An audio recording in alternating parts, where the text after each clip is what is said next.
Working on a 2018 Jeep Compass. All you need, 14 mil.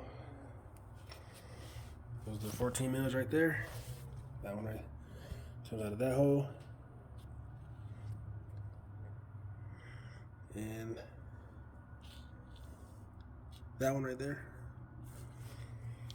You take those out. That releases this caliper. And then you can press the piston back in with the C-clamp. This is only for if you want to change the pads. See, that still had a little bit of life. That's the one that was all bad.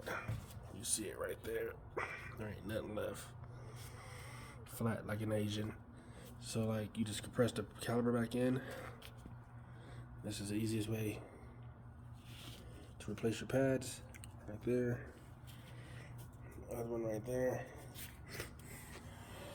And then you just go to the AutoZone and replace it. Take the new pad.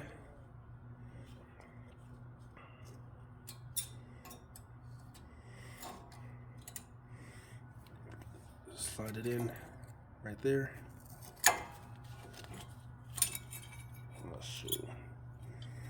If that falls off, it's all good. Just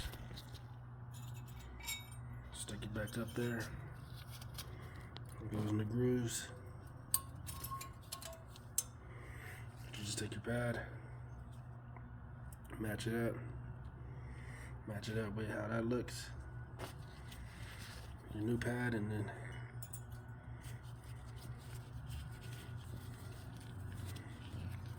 just go up in there like so.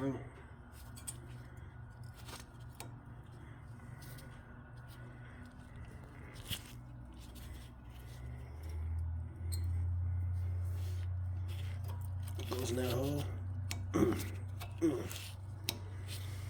Put your new pad in. You good to go. Just showing you how to do it, even though I'm gonna put a new one on. Comment if you have no more questions.